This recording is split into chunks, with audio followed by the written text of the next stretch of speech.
Hey everyone, Joe Menza here, and we're going to do another beginner friendly, keeping it very, very simple. I've got the medium Ron Ranson brush here, and I'm wetting the paper.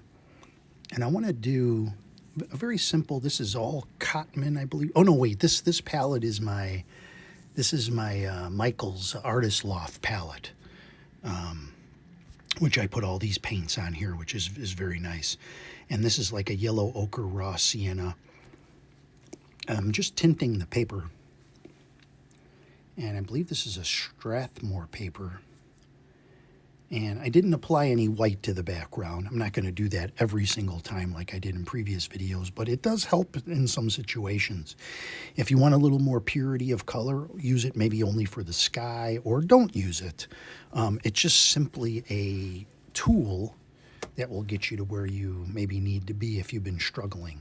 So I'm going to make a little purpley of a color here. Now I want to do just a simple tree, more blue than purple, and just dab that on there. Don't get overly complicated with this. Just let it fall. Like, don't stress about it. Now you can blend it in like I've done here. Then grab some green. A little bluey green, make it cooler so it's a little more distance. This is going to be across the river. And you'll notice I'm hitting this with the corner of the brush. See how it makes everything kind of pointy? You can use every element of this brush, straight across, horizontal, vertical. Very, very versatile brush. That's why we enjoy using it over at the Ron Ranson group on Facebook. I hope you'll join us. Great group. Ron pioneered this fast and loose sort of method that we all go off of, and no fuss. And I'm hoping to do simplified videos for you here, as I have been doing, that will make this very approachable. Now I've taken some brown here, just kind of winging it. You know, you can use a darker shade. Little hair there, it just popped off. And then there's just going to be a front row here. This really isn't the most important part. I'm going to have a little lake with just a tree in front of it. Sometimes we do these scenes. I see some scenes on YouTube and they say beginner. And they're beautiful paintings. But you're going to come away probably discouraged because you couldn't duplicate what they did. So I want to make that duplicatable here, like taking this burnt umber, a little raw sienna, a little bit of a shoreline here.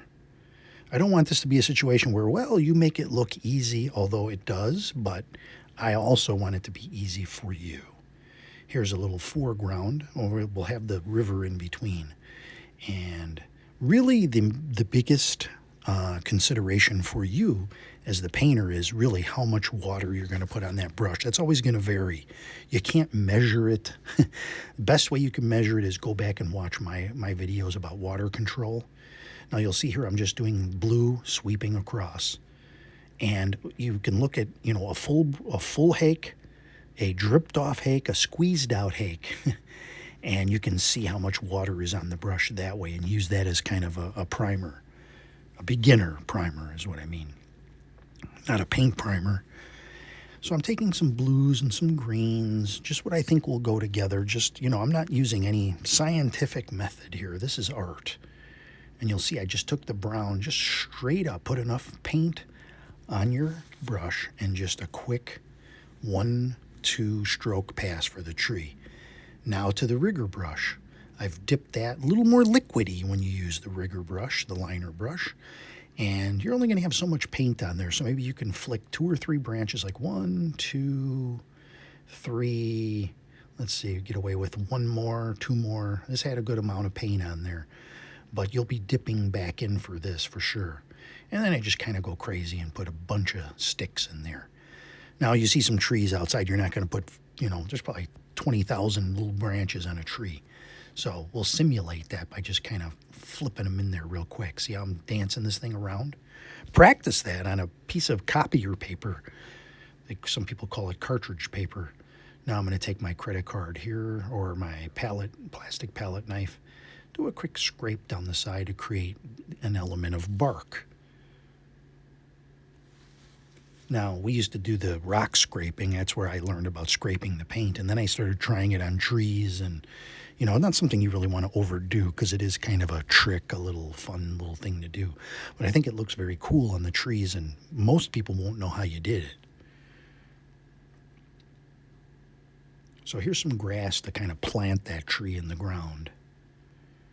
And then you can take, like I just did here, I'm taking a little white. I don't know, you don't have to do this. You can just leave it as is, but I kind of want this to look a little more, I don't know, lighten it up a little bit.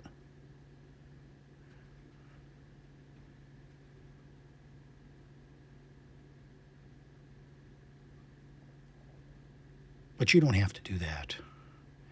Put a little bit of yellow, greenish color in here. And just highlight a few of these little shrubs in here. See, the brush should be kind of messy looking, like the bristles all separated. And they'll go right back together when you put it in water.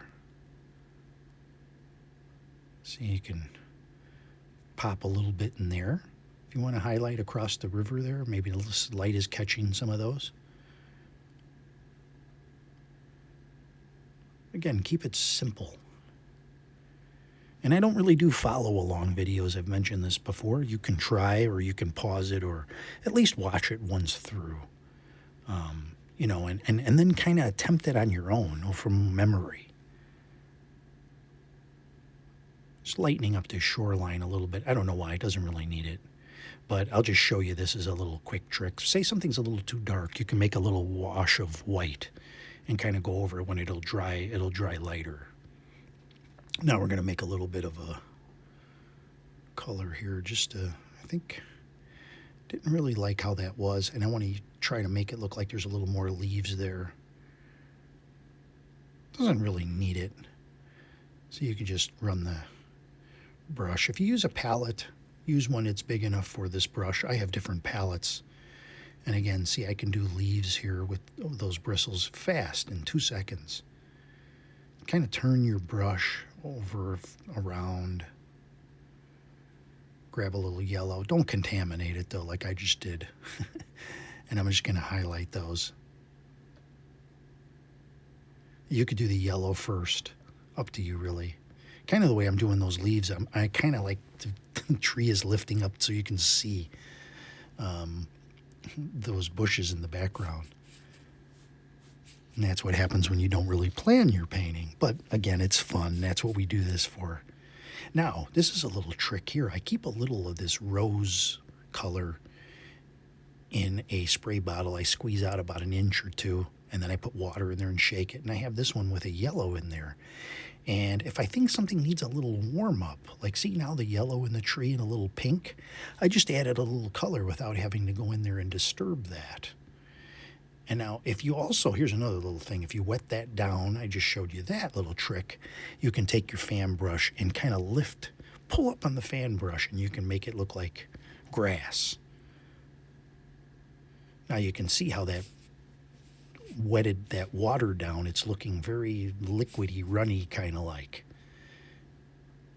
These are just things that I like to do. I think they make the painting look unique. You do what you like. You do you.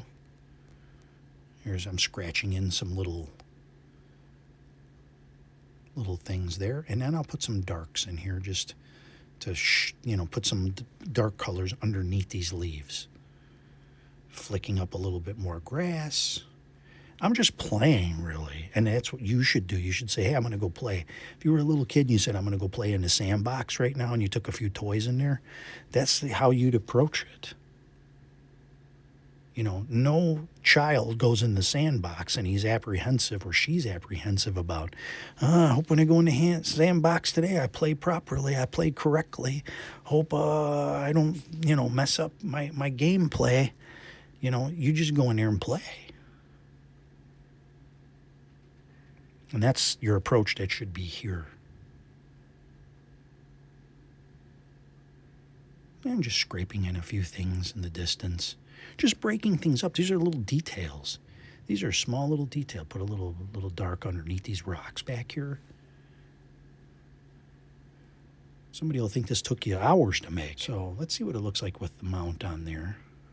I'm pretty happy with it. I hope you enjoyed this one, and I will see you on the next video.